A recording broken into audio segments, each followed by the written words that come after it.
e diz que o poder de todos os reinos que há debaixo do céu é dado ao povo santo. Todos os domínios é passado para o povo santo e eles lhes obedecerão. Ou seja, restaram pessoas que não tinham a marca da besta, não faziam parte daqueles que haveriam de ser glorificados, mas farão parte daqueles que vão estar no reino do Messias, no milênio. Vão ser nações que vão ser governadas pela igreja. E aí, irmãos, todas as nações vão de fato obedecer ao Senhor. O nome dele vai estar santificado perante os olhos de todas as nações. Porque todas as nações, muitos homens de vários povos, línguas e nações vão estar blasfemando o nome do Senhor na última semana. E aí o reino de Deus vem, irmãos. Isso é o que nós oramos. Pai, venha a nós o teu reino. Quando nós falamos isso, Deus quer que a gente tenha consciência de todas essas coisas. Você não pode se constituir amigo desse mundo, já que você deseja o reino dos céus. Venha a nós o teu reino. Tira todas as leis desse reino, que é do inimigo, né? Esse reino do diabo. Acaba com essas leis ímpias. Estabelece o teu reino na terra. E aí então, seja feita a tua vontade na terra, no reino do teu Filho. Assim como ela é feita no céu hoje.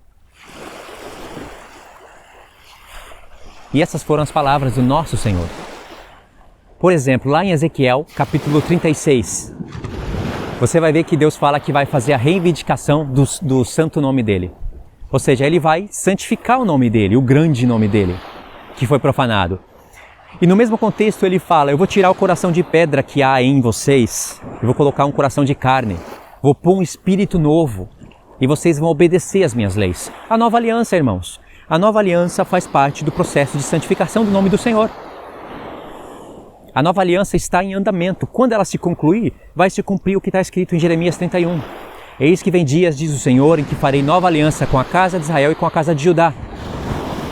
E a nova aliança é, colocarei na mente deles a minha lei, imprimirei elas no coração deles. E quando isso se cumprir de fato, nós não vamos mais ensinar aos outros. Porque ele diz, todos me conhecerão, desde o menor até o maior. Mas lá em Oséias 6, diz assim, prossigamos, conheçamos e prossigamos em conhecer ao Senhor. Aí ele fala que a sua vinda é certa, ele virá como chuva serôdia. E aí diz que nós iríamos ressuscitar ao terceiro dia e viver diante dele. Em Oséias 6 está falando de Efraim e Judá, está falando da igreja, de ambos os povos, e fala, vamos conhecer e prosseguir em conhecer. Ou seja, a aliança está em andamento. Em Jeremias 31, quando se cumprir, diz que ninguém vai ensinar uns aos outros, porque todos conhecerão ao Senhor. Em Ezequiel, capítulo 37, a partir do verso 36, a partir do verso 16, a Escritura está nos confirmando que Judá já não é mais uma tribo, é um reino, e que Efraim já não é mais uma tribo, também é um reino. E esses dois reinos jamais se dividiriam, eles seriam um só reino. E para a frente jamais iriam se dividir. E aí continua a profecia.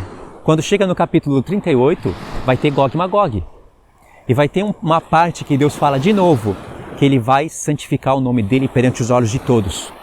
Ou seja, destruir o processo da nova aliança, que Deus já deu um sinal para a gente, em Ezequiel 36, tem como objetivo reunir as duas casas de Israel em um só povo. E quando isso tiver de fato para se concluir, nós vamos ter que dar testemunho do Senhor perante o reino da besta.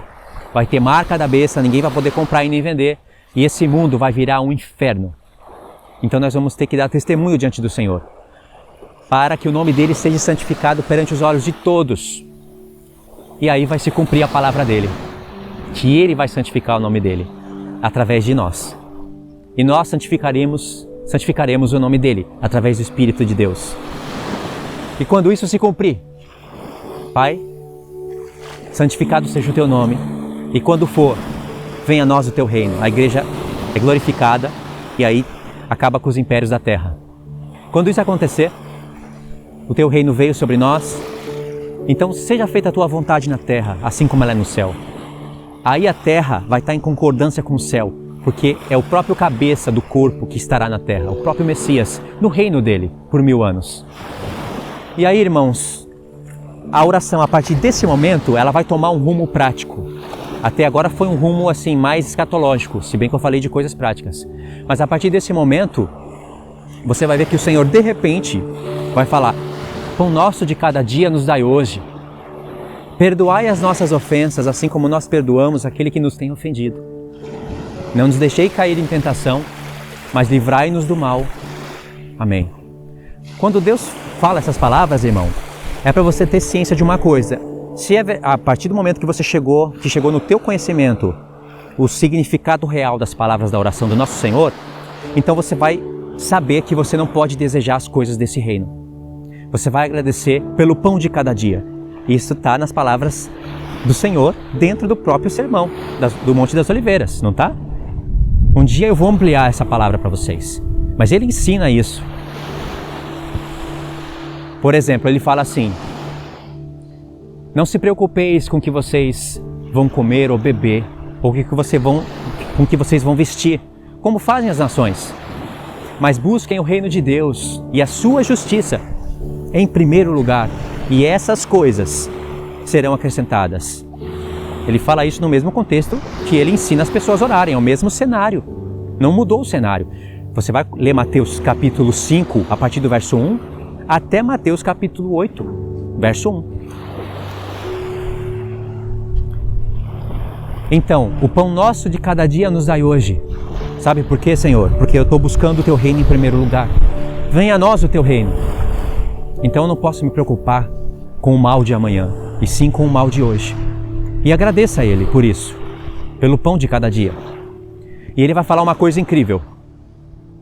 Ele diz assim, isso é incrível: perdoai as nossas ofensas, assim como nós temos perdoado aquele que nos tem ofendido.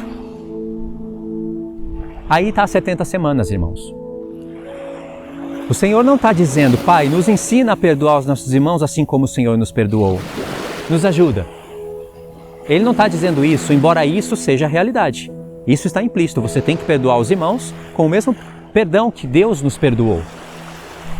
Mas Ele está colocando algo na sua consciência. Você vai estar orando para o Pai e dizendo: Pai, me perdoa, assim como eu tenho perdoado aqueles que me têm ofendido. Se você não perdoar os seus irmãos, o Pai não vai te perdoar, por mais que sobre misericórdia nele. Porque você está falando para Ele: perdoa as minhas ofensas, Pai. Que é com o teu perdão, que não tem fim. A misericórdia do Senhor dura para sempre. Mas perdoa, assim como eu tenho perdoado. Se você perdoar pouco, o Senhor Deus vai te perdoar pouco. Se você perdoar muito, o Senhor Deus vai te perdoar muito. E aí está as 70 semanas, que é a questão dos 70 vezes 7. Quando o Senhor falou para Pedro que não devemos perdoar os nossos irmãos 7 vezes, mas 70 vezes 7, ele estava fazendo uma referência às 70 semanas. 70 semanas foi o tempo determinado pelo Pai, no qual haveria de vir perdão do céu para todos os homens de povos, línguas, nações e reinos. E quando se cumprisse as 70 semanas, todos esses homens iriam receber perdão.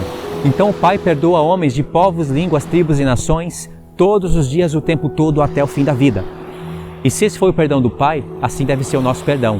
Nós devemos perdoar homens de povos, línguas e nações em todo o tempo até o fim da vida.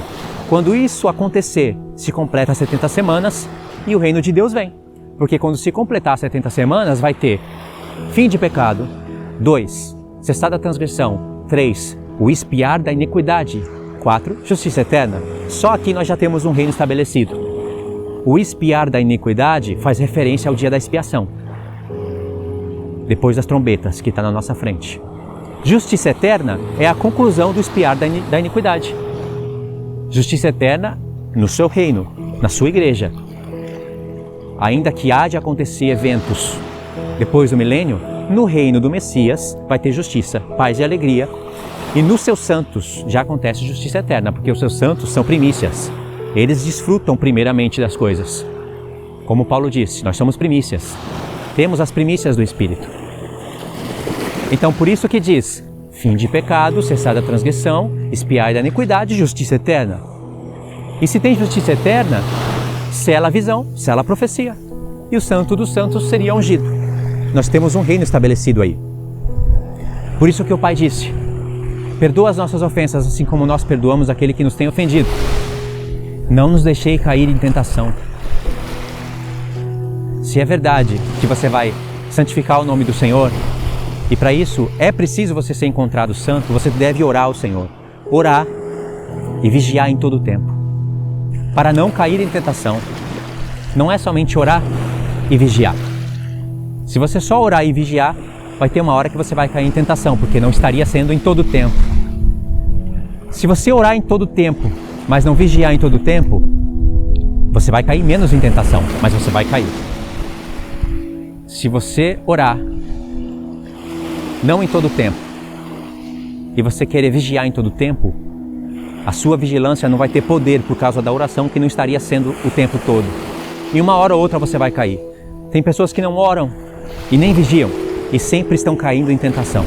Então, irmãos, o nosso Senhor diz no finalzinho dessa oração: não nos deixeis cair em tentação, mas livrai-nos do mal. Porque teu é o reino. Ou seja, o Senhor, o Espírito de Deus, espera que nós estejamos com consciência nesse ponto. Nós desejamos o teu reino. Nós desejamos que o teu nome seja santificado. 1. Desejamos que o teu reino venha do céu para a terra. 2. Desejamos que a tua vontade seja feita na terra, assim como é no céu. 3. Então, livra-nos do mal. Não nos deixe cair em tentação, porque teu é o reino. Então, a primeira parte da oração, ela tem uma parte mais escatológica. A segunda parte, ela tem uma parte mais prática, mas uma concorda com a outra. Entende, irmãos? E isso o Senhor está nos ensinando somente na sua oração. Agora você teria que ver o contexto dessa oração, que as coisas iriam ficar mais lindas ainda. Esse era o vídeo de hoje, irmãos. Queria que vocês meditassem nisso. Eu vou deixar para vocês aí no comentário fixo algum dos textos que eu citei aqui, que eu tentei me lembrar. Tem mais textos, tem mais coisas para se falar sobre isso, mas essa é a meditação de hoje. Eu queria deixar registrado aqui para vocês, que eu não sei quando que eu vou voltar nesse lugar. Eu não poderia estar nesse lugar se não fosse pelo irmão Pedro, que conhece um amigo que nos deu a casa para a gente ficar aí esses 2-3 dias de graça. Aqui seria muito caro e talvez nem o irmão Pedro teria condições, porque é uma casa na frente da praia. Então a gente gravou um vídeo ontem para vocês, que eu vou estar postando também, e eu estou deixando essa mensagem para vocês hoje. Tá bom, irmãos? Também queria lembrar, estou muito agradecido a Deus, primeiramente, e também aos irmãos, que agora me deram condições de ficar no Brasil e poder trabalhar com mais força para a edificação da casa de Deus. Vocês sabem, talvez você não deva saber, mas os irmãos sabem. Os irmãos fizeram um grupo. No início era de 300 pessoas, mas agora mais pessoas estão entrando, para que essas pessoas se tornassem uma espécie de mantenedores do canal. Elas ofertam, elas ajudam com o mínimo. Eles estipularam o número de pessoas a princípio, eles estipularam a quantia de oferta, que é mínima, para que a minha vida possa ser mantida aqui. Porque eu acredito que a minha vida não pertence mais a mim, ela pertence a Deus. Eu vim para o Brasil sem R$1. Ele me trouxe até aqui, ele me sustentou todo esse tempo. E ele abriu essa oportunidade, movendo o coração dos irmãos, para que eu não voltasse para o Japão, porque foi vontade de Deus que eu ficasse no Brasil. Então eu agradeço os irmãos. Se você ainda não faz parte desse grupo e quer ajudar no canal, sabe? Eu vou deixar para vocês também o link desse grupo na descrição. Aí você entra lá, eu faço parte desse grupo. Eu não participo muito, existe regra nesse grupo, regras para que haja organização em tudo, mas você estaria ajudando nessa obra. Muitos irmãos já estão lá e por causa disso, graças a Deus, eu posso ficar no Brasil. Tá bom, irmãos? É isso que eu queria falar para vocês. Estou agradecido mesmo ao nosso Senhor, aos irmãos também. E agora eu vou trabalhar com mais força para o reino. Porque eu acredito que Deus viu o meu coração. Como eu trabalhava lá no Japão. E todo o tempo, praticamente todo o tempo que eu tinha, eu procurava fazer a obra dele. Fazer a palavra dele para que a mensagem que o Senhor estaria me dando chegasse também a outros irmãos. E de fato chegou. E muitos estão fazendo essa mesma obra. De anunciar a restauração das 2 casas de Israel, as festas do Senhor, a vinda do Senhor e as coisas que hão de acontecer em breve no nosso tempo. Tá bom? Fiquem todos na paz do nosso Senhor Yeshua. Que Deus abençoe a todos vocês, irmãos.